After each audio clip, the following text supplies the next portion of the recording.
ஞானானந்தமயம் தெய்வம் நிர்மலஸ்படிகாகிருதியும் ஆதாரம் சர்வ வித்யாநாமய கிரீவம் பாஸ்மகே. நேயர்கள் அனைவருக்கும் அஸ்ட்ரோ KS ஐயங்காரின் பணிவான நமஸ்காரங்கள். மாத பலன் குரோதி வருஷம் தை மாதத்தினுடைய பலன்களை பார்க்கலாம். முதல்ல இந்த குரோதி வருஷம் தை மாதம் அப்படின்றது 14/1/2025 12/2/2025 வரலும் உண்டான காலகட்டத்தை குரோதி வருஷம் தை மாதம்னு சொல்கிறோம். இந்த மாத பலனில் பொதுவாகவே நம்ம சௌரமானம்னு சொல்லக்கூடிய சூரியன் ஒரு ராசியிலிருந்து அடுத்த ராசிக்கு மாறுறதை வச்சு தான் மாதத்தை வைத்து குறிப்பிடுறோம். நம்ம இந்த மாத பலன் முதல்ல இந்த மாதத்தினுடைய கோல்சாரம் என்ன, அதற்கு பிறகு இந்த மாதத்தில் வரக்கூடிய மாற்றங்கள், அதாவது வேகமாக செல்லக்கூடிய மாத கிரகங்களுடைய மாற்றங்கள், அது தவிர இந்த மாதத்தில் வரக்கூடிய விசேஷ நாட்கள் அப்படின்றத பார்க்கலாம். இந்த மாதத்தினுடைய கோல்சாரம் அப்படின்னு பார்த்தாலேயானால் ரிஷபத்தில் குரு வக்கரத்திலையும், கடகத்தில் செவ்வாய் வக்கரத்திலையும், கன்னியில் கேது, தனுசுவில் புதன், மகரத்தில் சூரியன், கும்பத்தில் சனி சுக்கிரன், மீனத்தில் ராகு. இந்த மாதத்தில் பார்த்தாலேயானால் வரக்கூடிய மாற்றங்கள் அப்படின்னு சொல்லக்கூடியது 18ஆம் தேதி 18/1/2025 அன்னைக்கு செவ்வாய் வக்கரகதியில் மிதுனத்துக்கு போகிறார். அதாவது புனர்பூசம் 1ஆம் பாதத்துக்கு போகிறார். அதற்கு பிறகு பார்த்தாலேயானால் 19ஆம் தேதி அன்னைக்கு மகரத்தில் புதன், அதாவது 19ஆம் தேதி மாதம் பிறந்து ஒரு 4-5 நாள்லேயே புதனும் சூரியனோடு சேர்ந்து இருக்கக்கூடிய காலகட்டம். அதற்கு பிறகு இந்த மாதத்தில் 28/1/2025 சுக்கிரன் கும்பத்திலிருந்து மீனத்தில் போய் உச்சமாறார், ராகுவோட சேர்க்கை. அதற்கு பிறகு இந்த மாதத்தில் 5/2/2025 அன்னைக்கு புதன் கும்பத்திற்கு சனியோடு சேர போகிறார். இது இந்த மாதத்தினுடைய கோல்சார மாற்றங்கள், இந்த மாதத்தினுடைய மாத கிரகங்களுடைய மாற்றங்கள். இந்த மாதம் பிறக்கிறது அப்படின்னு பார்த்தோம்னா மகர மாதம், அதாவது 14ஆம் தேதி மதியம் 2:55 தான் மாதம் பிறக்கிறது. அதனால் உத்தராயணம் புண்ணிய காலம் அப்படின்னு ஆரம்பிக்கிறதே உத்தராயணத்துக்கு மகர மாதத்துக்கு சூரியன் போகிறதே மத்தியானம் 2:30 மணிக்கு மேலே தான். அதனால் தை பொங்கல் வைக்கக்கூடிய நேரமும் நான் உங்களுக்கு பார்த்து இன்டிமேட் பண்ணுறேன். சரி, இந்த மாதத்தில் வரக்கூடிய விசேஷ நாட்கள் என்ன அப்படின்னா, இந்த மாதம் பிறந்த உடனே 14ஆம் தேதியே தைப்பொங்கல் மிகவும் விசேஷம். உழவர்களுக்கெல்லாம் பெரிய ஏற்றத்தை கொடுக்கக்கூடியது உத்தராயண புண்ணிய காலம்னு சொல்கிறோம். அதுக்கப்புறம் 15ஆம் தேதி மாட்டுப்பொங்கல், காணும் பொங்கல்னு சொல்லுவாங்க. ரிலேட்டிவ்ஸ் எல்லாரையும் கூப்பிட்டு வச்சு, அதாவது ரிலேட்டிவ்ஸ்னால் அக்கா தங்கைகள் எல்லாருமே அந்த காலகட்டத்தில் பிடி வச்சு அதன் மூலியமாக ஒரு என்ன சொல்கிறது, ஒரு ஒற்றுமை, அதை தவிர ஒரு எல்லாருமே ஒன்றா இருக்கக்கூடிய காலகட்டமாக அமையிறது.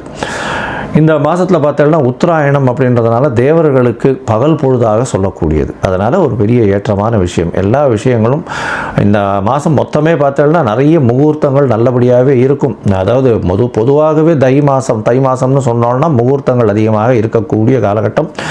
இந்த வருஷம் சற்று கம்மியாக இருக்கும். ஏன்னா குருவும் வக்கரகதியில் செவ்வாயும் வக்கரகதியில் இருக்கிறதுனால இந்த முகூர்த்தங்கள் பார்த்து வைக்கிறது கொஞ்சம் கஷ்டமாக இருக்குது. கொஞ்சம் பார்த்து இது பண்ணுறது நல்லது. ஏன்னா 2 கிரகங்களும் ரொம்பவும் முக்கியமான கிரகங்கள் திருமணத்தை பொறுத்தவரையிலும். அந்த 2 கிரகங்களும் வக்கரத்தில் இருக்கிறதுனால சற்று இந்த முகூர்த்த தினங்களுக்கு சற்று பின்னடைவு இருக்கிறதா பார்க்குறேன். அடுத்தது பார்த்தீங்கன்னா இந்த மாதத்தில் தியாகராஜ ஆராதனை, அதாவது சத்குரு தியாகராஜர் அப்படின்னு திருவையாறில் அவருடைய ஆராதனை விழா நடக்கும். அதாவது பஞ்சரத்ன கீர்த்தனை இதெல்லாம் ரொம்ப அபூர்வமாக அதிசயமாகவும் நடக்கக்கூடிய காலகட்டமாக அமைய போகிறது.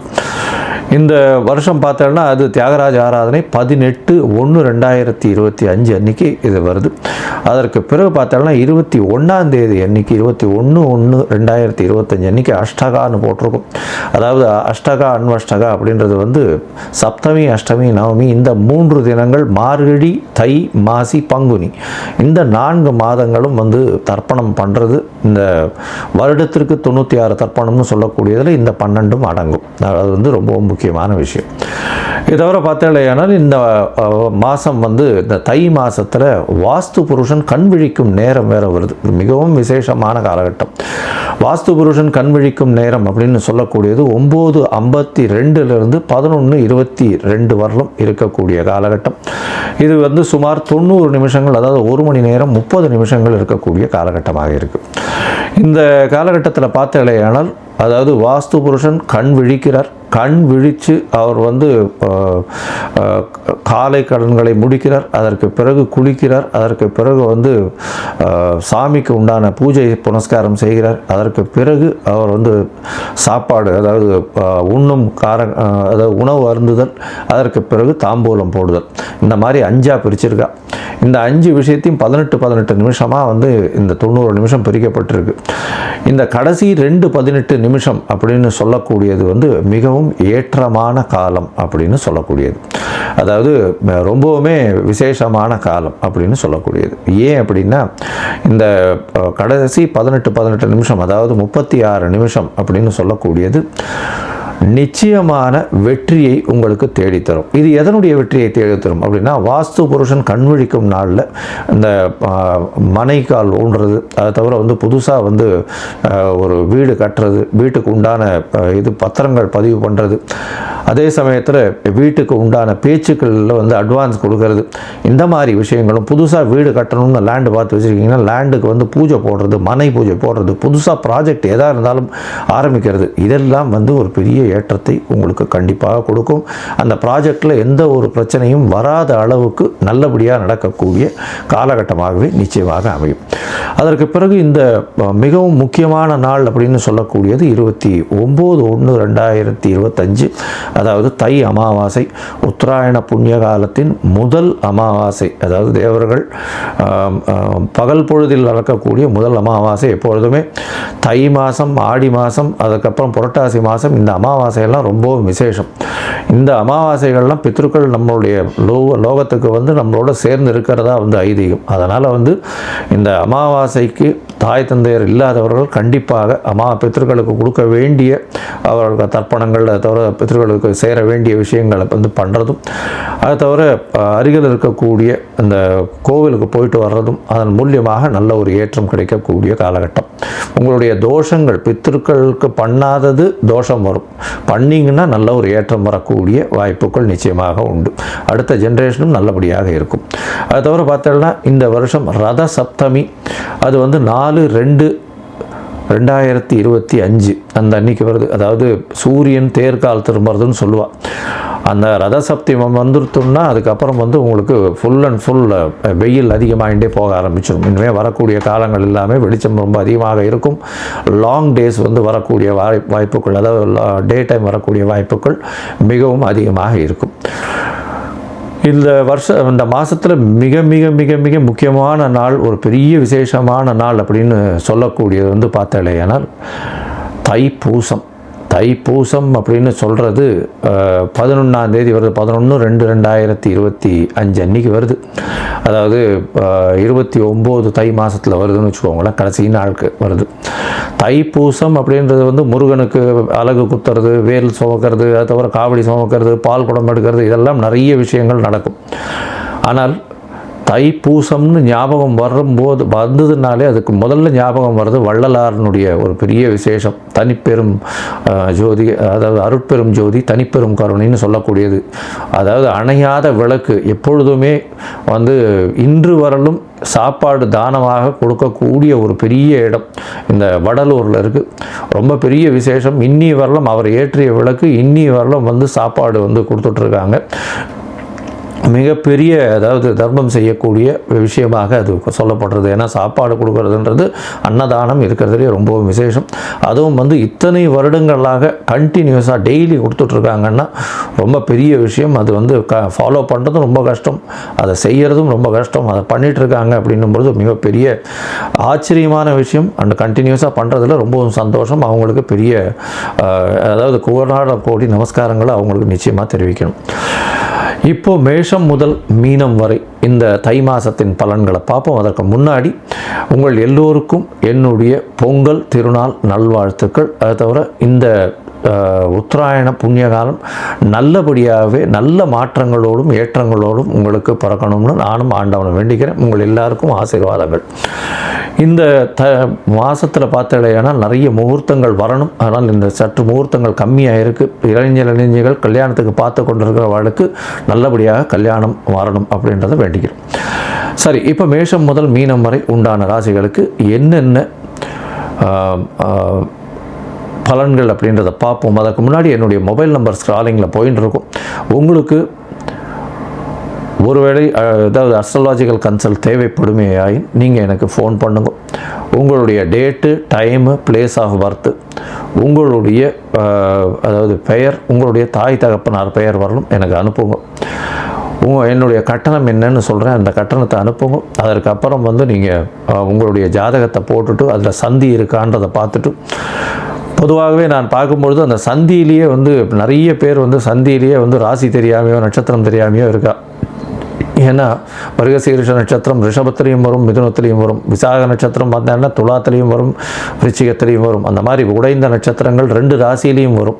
அதனால் எந்த ராசினே தெரியாமல் இவ வாட்டுக்கு 40-50 வயசு வரலும் மிருகசீரிஷம்னு ரிஷப ராசிக்கு அர்ச்சனை பண்ணிட்டு இருப்பாள். ஆனால் ரிஷப ராசியில் இருப்பாள். அதாவது மிதுன ராசிக்கு அர்ச்சனை பண்ணிட்டு இருப்பாள், ரிஷப ராசியில் இருப்பாள். அந்த மாதிரியான நிறைய மாற்றங்கள் இருக்குது. அதனால் இதை தெரிஞ்சுக்கோங்க முதல்ல. அதுக்கப்புறம் உங்களுடைய தசாபுக்தி அந்தரம் சூக்ஷ்மம். ஏன்னா எந்த ராசியோ அதே மாதிரி லக்ன சந்தி இருந்துருத்துனா அந்த லக்னம் சந்தியாக போச்சு ஆனால் நிச்சயமாக அந்த லக்னத்தின் சுபர் வேறையாக மாறிடுவார். அதனால் உங்களுக்கு நல்ல காலம் நல்லா நடந்துட்டுருக்கு, தசை நல்லா நடந்துட்டுருக்கு நீங்கள் நினச்சிட்டு இருப்பீங்க, அந்த தசை நல்லபடியாகவே இருக்காது. அதனால் இன்றைய காலகட்டம் எப்படி இருக்குது, அதை தவிர இன்றைய கோல்சார பிரகாரமும் உங்களுடைய தசாபுக்தி அந்தரம் சூக்ஷ்மம் பிரகாரமும் என்ன ஒரு பலன் இருக்குது அப்படின்றத பார்த்து உங்களுக்கு சொல்கிறேன். இப்போது மேஷம் முதல் மீனம் வரை ஒரு ராசியாக பார்க்கலாம். கன்னி, உத்திரம், ஹஸ்தம், சித்திரை இந்த 3 நட்சத்திரம் 9 பாதங்களை கொண்ட ராசி. ராசியின் அதிபதினு சொல்லக்கூடியவர் புதன். உங்களுடைய ராசிக்கு 3ஆம் இடத்துல 4ஆம் இடத்துல இந்த மாதம் ஆரம்பிக்கும் போதுலேருந்து இருக்கார். அதாவது சௌரமான மாதம் அப்படின்னு சொல்லக்கூடிய சூரியன் ஒரு ராசியிலிருந்து அடுத்த ராசிக்கு போகக்கூடிய காலகட்டத்தை நம்ம மாதம் பிறக்கிறதுன்னு சொல்கிறோம். இந்த மகர மாதம் குரோதி வருஷம் தை மாதத்தை இந்த மாதத்தில் உங்களுடைய ராசிநாதன் 4ஆம் இடத்துல இருக்கிறது பெரிய விசேஷம். இதன் மூலியமாக பார்த்தலையானால் உங்களுக்கு ஒரு நல்ல ஏற்றங்கள் கிடைக்கக்கூடிய காலகட்டமாகவும் சுகங்கள் அதிகரிக்க இருக்கக்கூடிய காலகட்டமாகவும் அமைய போகிறது. புதிய வீடு மனை வாங்கக்கூடிய பாக்கியம் நிச்சயமாக உண்டாகும். உங்களுடைய ராசிக்கு பார்த்தலையானால் பொதுவாகவே இந்த மாத கிரகங்கள்னு சொல்லக்கூடியது சூரியன், புதன், செவ்வாய் மற்றும் சுக்கிரன் இந்த 4 கிரகங்களுடைய மாற்றங்களை வச்சு சொல்லுவோம். ராசியிலேயே கேத்து இருக்கிறதுனால உடல்நலத்தில் சற்று கொஞ்சம் ஜாகிரதையாக இருக்கிறது நல்லது. மென்டல் ஸ்ட்ரெஸ் அதிகமாக இருக்கும். ஒரு சின்ன மனசில் பயம் கலந்து இருந்து கொண்டே இருக்கும். ஏதாவது விஷயங்கள் ஆகுமா ஆகாதான்றது ஒரு மனக்லேசங்கள் இருந்து கொண்டே இருக்கும். உங்களுடைய ராசிக்கு பார்த்தலையானால் 5ஆம் இடத்துல சூரியன் இருக்கிறது ரொம்ப விசேஷம். 12ஆம் அதிபதியாக இருந்தாலும் 5ஆம் இடத்தில் போய் சூரியன் இருக்கிறதன் மூலியமாக நல்ல ஒரு ஏற்றம் கிடைக்கும். குழந்தை பிராப்தி கிடைக்கக்கூடிய வாய்ப்புகள் உண்டு. உங்களுக்கு புதிய பதவி, புகழ், அந்தஸ்து, கௌரவம்லாம் வரக்கூடிய வாய்ப்புகள் நிச்சயமாக உண்டு. ராசிக்கு 6ஆம் இடத்தில் சுக்கிரனும் சனியும் சேர்ந்திருக்கக்கூடிய காலகட்டம். 2-9 அதிபதியான சுக்கிரன் உங்களுடைய ராசிக்கு 6ஆம் இடத்துல இருக்கிறது பெரிய விசேஷம். வேலை செய்யும் இடத்துல உங்களுக்கு ப்ரமோஷன் கிடைக்கும். வேலை செய்யும் இடத்துல இன்க்ரிமெண்ட் கிடைக்கக்கூடிய வாய்ப்புகள் உண்டு. புதிய வேலைகளும் கிடைக்கக்கூடிய வாய்ப்புகள், வேலையில் மாற்றங்கள் ஏற்படக்கூடிய வாய்ப்புகள் நிச்சயமாக இருக்கும். உங்களுடைய ராசிக்கு பார்த்தோம்னா வெளிநாடு போய் படிக்கக்கூடிய பாக்கியம் நிச்சயமாக இருக்கும். கூட்டு தொழிலில் சற்று ஜாகிரதையாக இருக்கிறது நல்லது. 7ஆம் இடத்துல ராகு இருக்கிறதன் மூலியமாக கூட்டு தொழிலில் சற்று பின்னடைவு இருக்கக்கூடிய வாய்ப்பும், அதாவது மாற்று மதத்தினர், மாற்று இனத்தினவர் அப்படின்றவங்க மூலியமாக உங்களுக்கு அதீத லாபம் வரக்கூடிய வாய்ப்பும், திடீர் பண வரவுகள் வரக்கூடிய வாய்ப்பும் நிச்சயமாக உண்டு. உங்களுடைய ராசிக்கு பார்த்தீங்கன்னா செவ்வாய் உங்களுடைய ராசிக்கு 11ஆம் இடத்துல இருக்கார். 3-8 அதிபதினு சொல்லக்கூடியவர். 2 மறைவு ஸ்தானத்திற்கும் அதிபதியானவர். அவர் 11ஆம் இடத்துல இருக்கிறது ரொம்ப பெரிய ஏற்றம். ஏன்னா அவர் பண வரவு அதீதமாக கொடுக்கக்கூடிய காலகட்டமாக அமைய போகிறது. இந்த மாதத்தில் பார்த்தீங்கன்னா உங்களுடைய ராசிநாதனும் 5ஆம் இடத்துக்கு போகிறார். எப்போ அப்படின்னா உங்களுடைய ராசிக்கு 5ஆம் இடத்துல 19/1/2025 உங்களுடைய ராசிநாதன் 5ஆம் இடத்துக்கு போயிருக்கார். இதன் மூலியமாக பார்த்தீங்கன்னா நீங்கள் நடத்த காரியங்கள் எல்லாமே நடக்கக்கூடிய வாய்ப்பும், குழந்தை பிராப்தி இல்லாதவர்களுக்கு குழந்தை பிராப்தி ஏற்படக்கூடிய பாக்கியமும் நிச்சயமாக உண்டு. ஏன்னா பூர்வ புண்ணியம் வலுப்பெற்று போகக்கூடிய காலகட்டமாக அமையப்போகிறது.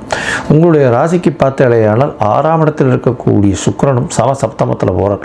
28/1/2025 அவர் போகிறதுனால பெரிய ஏற்றம் கிடைக்கும். ராகுவோடு சேர்ந்த சுக்கிரன்றதுனால எதிர்பாலினத்தவர், அதாவது எதிர்பாலினத்தவர் மூலியமாக, ஆணாக இருந்தால் பெண்ணின் மூலியமாகவும், பெண்ணாக இருந்தால் ஆணின் மூலியமாகவும் திடீர் ஏற்றங்கள் மாற்றங்கள் உண்டு. அதை தவிர பார்ட்னர்ஷிப் அந்த மாதிரி இருந்ததுன்னா, ஏதாவது வியாபாரம் பண்ணக்கூடியதோ ஒரு பெரிய இண்டஸ்ட்ரி வச்சுருக்கிறவங்களுக்கோ பெரிய ஏற்றம் கிடைக்கக்கூடிய காலகட்டமாக அமையும்.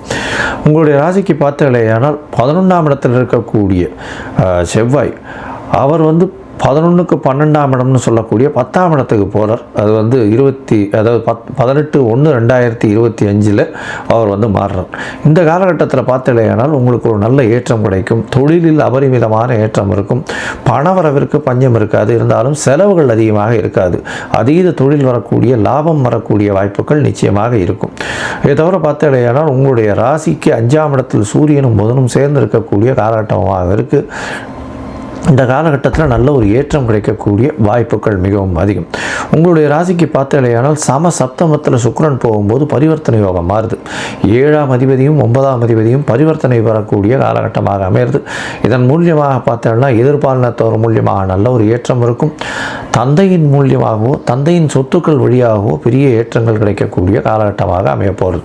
இதை தவிர உங்களுடைய ராசிக்கு பயல் படிப்பு படிக்கணும்னு வெளிநாட்டுக்கு போகணும்னு பார்த்துட்டு இருக்க வாழ்க்கை பெரிய ஏற்றம் கிடைக்கும். தொழிலில் அபிவிருத்தி, பெரிய ஏற்றம் கிடைக்கக்கூடிய காலகட்டம். அதை தவிர பணவரவிற்கு பஞ்சம் இருக்காது. எதிர்பாலினத்தவர் மூலியமாக நல்ல ஒரு ஏற்றம். திருமணத்திற்கு பார்த்து கொண்டிருப்பவர்களுக்கு நல்ல ஒரு ஏற்றம். குழந்தை பிராப்தி ஏற்படக்கூடிய பாக்கியம். புதிய வீடு மனை வாங்கக்கூடிய வாய்ப்புகள். அதை தவிர புதிய தொழிலில் ஈடுபாடு கொள்ளக்கூடிய வாய்ப்புகள் நிச்சயமாக இந்த மாதம் அமையக்கூடும். இந்த மாதத்தில் வந்து இந்த கன்னியா ராசிக்காரர்கள், அதுவும் வந்து சாஃப்ட்வேர், ஹார்ட்வேர், அதை தவிர வந்து இந்த கணினி சம்பந்தப்பட்டமாக, அதை தவிர வந்து மென்பொருள் சம்பந்தப்பட்டதாகவும், அதை தவிர இந்த 2G 3G இந்த மாதிரியான இதில் இருக்கிறவங்க, அதை தவிர காற்று ஒலி இந்த மாதிரி சத்தத்தில் வச்சு இருக்கக்கூடியவர்கள், இவர்களுக்கெல்லாம் பெரிய ஏற்றம். அதை தவிர வந்து இந்த இது மியூசிக்கல் இன்ஸ்ட்ருமெண்ட்ஸ் பண்ணுறவங்க, இன்ஸ்ட்ருமெண்ட்ஸ் வாசிக்கிறவங்க, அவங்களுக்கு பெரிய ஏற்றம். ஆர்ட் டைரக்டர்ஸுக்கெல்லாம் பெரிய மாற்றங்கள் இருக்கக்கூடிய காலகட்டமாக இருக்குது. இந்த மாதத்தில் உங்களுடைய முயற்சிகள் எல்லாமே வெற்றி பெறும். இருந்தாலும் சில நாட்கள் தள்ளி வைக்கிறது ரொம்பவும் நல்லது. அந்த சில நாட்கள்ன்றது சந்திராஷ்டம காலம்னு சொல்கிறோம். இந்த சந்திராஷ்டம காலத்தில் வந்து புதிய முயற்சி வேண்டாம், வெளியூர் வெளிமாநில பிரயாணம் வேண்டாம்னு சொல்கிறோம். ஒருவேளை நீங்கள் பண்ண வேண்டி இருந்ததேயானால் சந்திரனுக்கு உண்டான எளிய பரிகாரம்னு சொல்லக்கூடியது, அருகில் இருக்கக்கூடிய கோவிலில் வந்து உங்களால் முடிஞ்ச அளவு அரிசியோ நெல்லோ தானம் கொடுத்துட்டு போகிறதுனால, பச்சரிசியோ நெல்லோ தானம் கொடுத்துட்டு போகிறதுனால சந்திராஷ்டமத்தின் தாக்கம் குறையும். இந்த மாதம் பார்த்தாலேயானால் உங்களுக்கு எல்லா விதமான ஏற்றங்களும் இருக்குது. நீங்கள் கண்டிப்பாக இந்த சந்திராஷ்டம நாட்கள் அப்படின்னு சொல்லக்கூடியது வந்து 4ஆம் தேதியிலிருந்து 4/1/2025 6ஆம் தேதி காலை ஒரு 4:30-5 மணி வரலும் இருக்குது. இந்த காலகட்டத்தில் புதிய முயற்சிகள் வேண்டாம், வெளியூர் வெளிநாளில் பிரயாணங்கள் வேண்டாம்னு சொல்கிறோம். இந்த கன்னியா ராசிக்காரர்கள் அருகில் இருக்கக்கூடிய லக்ஷ்மி நரசிம்மரை போய் சேவிச்சுட்டு துளசி தானமும் துளசி மாலையும் கொடுத்துட்டு வர்றதுனால எல்லாவித ஏற்றமும் மாற்றமும் உங்கள் வாழ்வில் நிச்சயமாக வரும்.